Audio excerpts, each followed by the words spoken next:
my second group is the spirits. And I actually have about 14 who I will mention somewhat briefly. The first, already touched on by Raleigh Kidder, is Albion W. Tourget, American novelist, carpetbagger, judge, lawyer, failed Reconstructionist who fled north to live in Mayville, attorney who lost as co-counsel Plessy versus Ferguson. An interesting addition to the work that Kathy Crocker has done and the remarks that Raleigh made is that Jackson was guided to Tourget's role in the Plessy case by one of the leading academics of that day, the early 1950s, as Jackson struggled with the history of the framing of the 14th Amendment.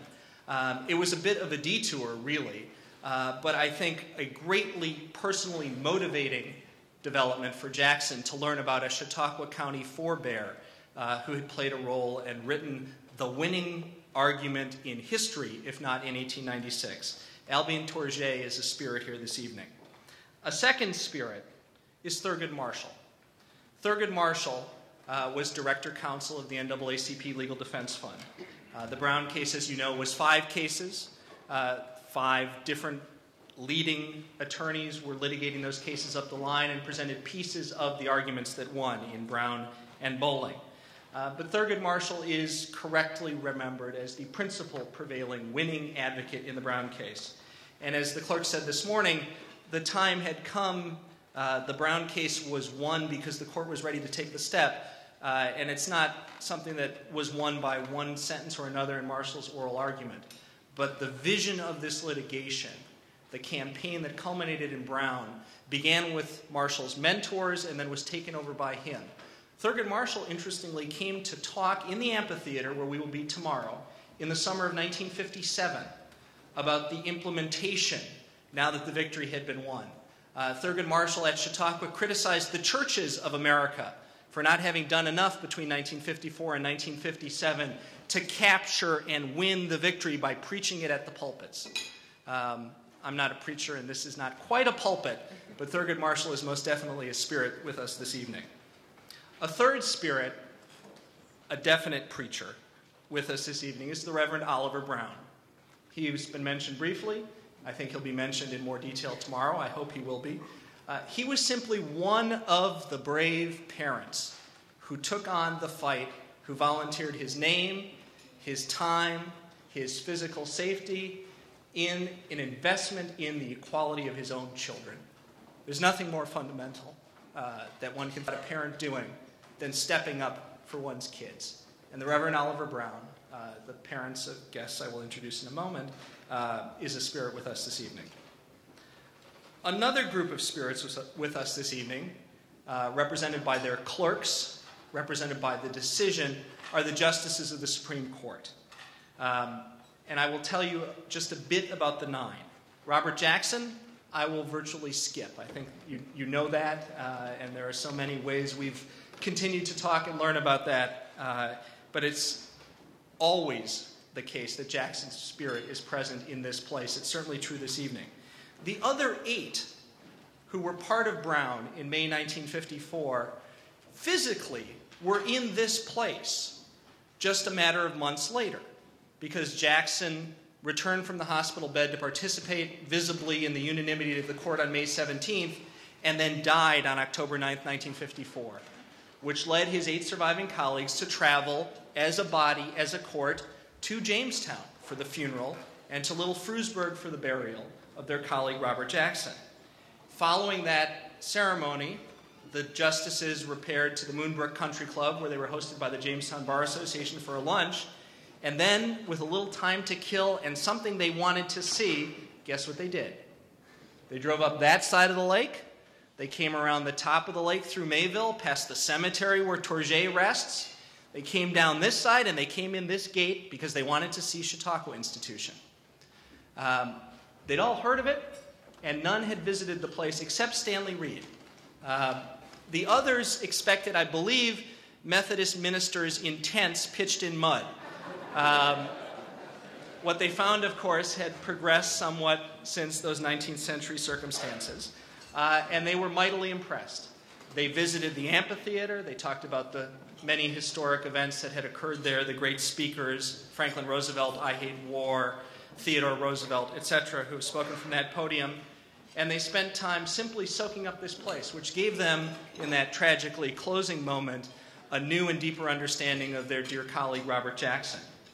Now, they were Sherman Minton, Harold Burton, Hugo Black, William Douglas, Tom Clark, Stanley Reed, Felix Frankfurter, and Earl Warren.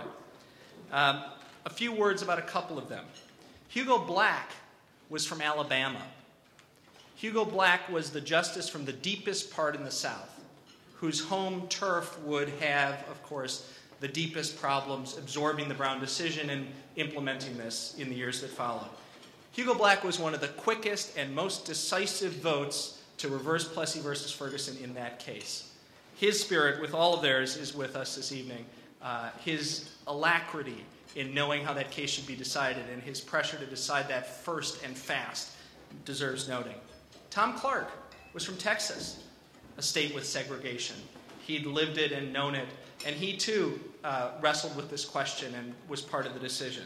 Stanley Reed from Kentucky, a border state, had lived with segregation and wrestled with this issue and ultimately made a brave decision not to dissent because the time had come and the court needed unanimously to do this as a decision. Stanley Reed was the one who'd previously been to Chautauqua because his friend Jackson had hosted him here in the summer of 1937. Jackson was an assistant attorney general. Reed was the Solicitor General of the United States.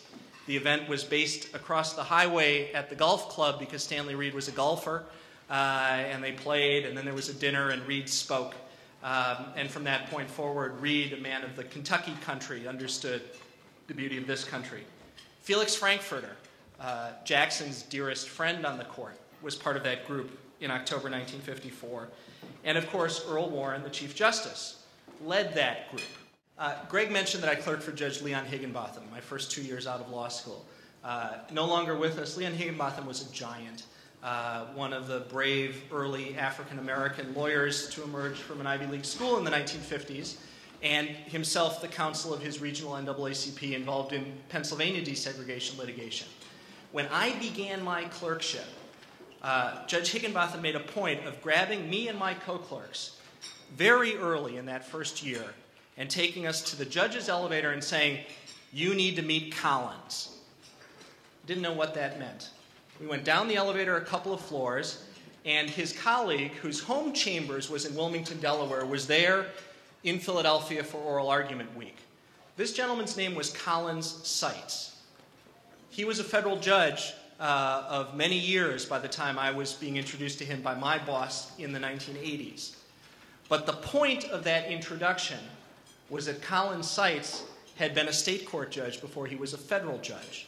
And he had been a state court judge, a chancellor is what they called it, in the state of Delaware. And here's why both of those spirits are in the room tonight and why that introduction was so important to Leon Higginbotham, African American, as he introduced us to Collins Seitz, Caucasian American.